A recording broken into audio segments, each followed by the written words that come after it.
Vanita, and I'm working as a marketing executive.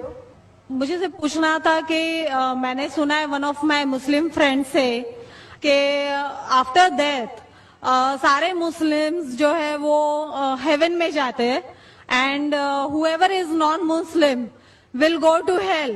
So I wanted a clarification on this point कि हर एक की after death जो decide होता है वो अपने कर्म पर होता है. तो मुझे इस बात के ऊपर क्लैरिफिकेशन चाहिए थे कि why all Muslim will go to heaven and non-Muslim will go to hell. If at all we do good deeds, like if non-Muslim also does good deeds, why they will go to hell?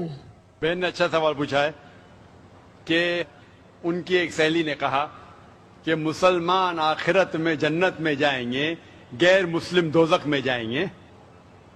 मुस्लिम मतलब वो जो अमन हासिल करता है, अल्लाह सुब्हाना व तआला के अहकामात के मुताबिक चलता है, कुरान और सही हदीस पे अमल करता है, उसे कहते हैं सही मुस्लिम.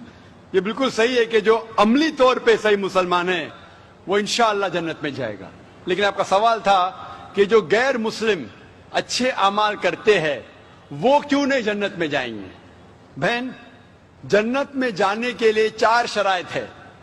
जब मैं मेरा 10th स्टैंडर्ड पास किया, मैं सेंट पीटर्स स्कूल से फारिग हूं, जब मैं ICSE में था 10वीं में, मेरे एग्जामिनेशन में 6 कंपल्सरी सब्जेक्ट्स थे.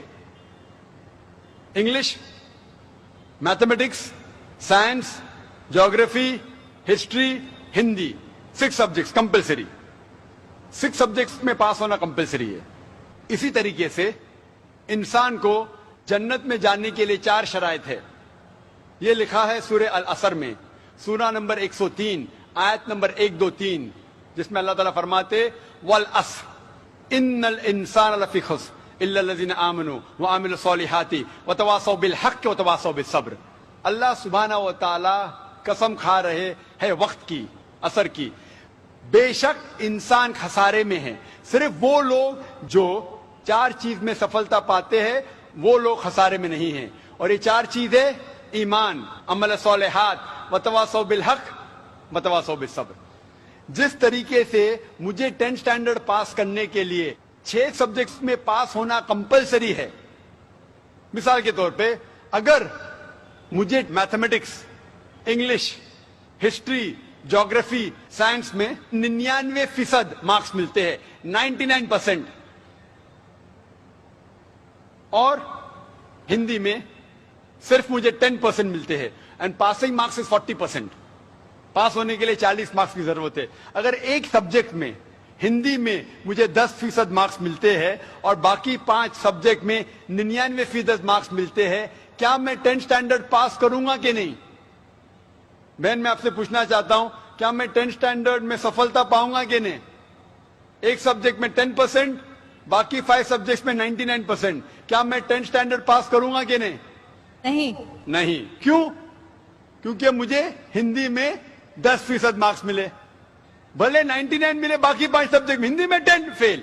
उसी तरीके से जन्नत में जाने के लिए सूरह अल असर के हिसाब से 4 चीजें जरूरी है. ईमान, अमल सॉलिहात, नेक अमाल जो आप कह रहे, वतवासौ बिल हक, लोगों को हक की तरफ बुलाना, वतवासौ बिस सब्र, लोगों को सब्र की तरफ बुलाना. 4 चीजें जरूरी है. एक भी चीज अगर इन चारों में से मिसिंग है, मौजूद नहीं है, अगर आप एक भी चीज में फेल होते हैं तो आप जन्नत में नहीं जा सकते. अगर आप कहते हैं कि आप अच्छे इंसान हैं, आमाल में आप बहुत अच्छे अमाल करते हैं, मान लो आपको 99 मार्क्स मिले अमाल में, 99, लेकिन ईमान में तो आप फेल है.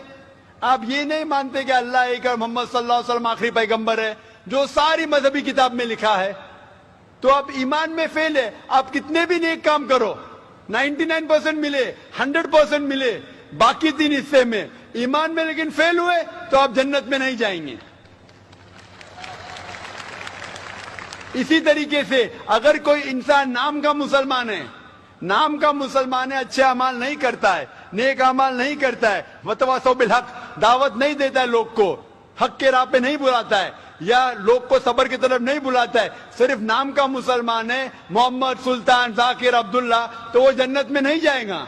उसे जन्नत में जाने के लिए ईमान, अमल सालिहात वतवासौ बिल हक वतवासौ बिस सब्र, चारों चीज की जरूरत है। इसीलिए आप अमाल कितने भी अच्छे, अगर ईमान नहीं है कि अल्लाह एक है और अल्लाह के अलावा किसी की इबादत नहीं करना चाहिए, और ईमान नहीं है कि मोहम्मद सल्लल्लाहु अलैहि वसल्लम आखिरी पैगंबर है, तो आप जन्नत में कभी भी नहीं जाएंगे। बहन, क्या आप मेरे जवाब से सहमत है? Yes. Thank you for clarifying the point. Most welcome.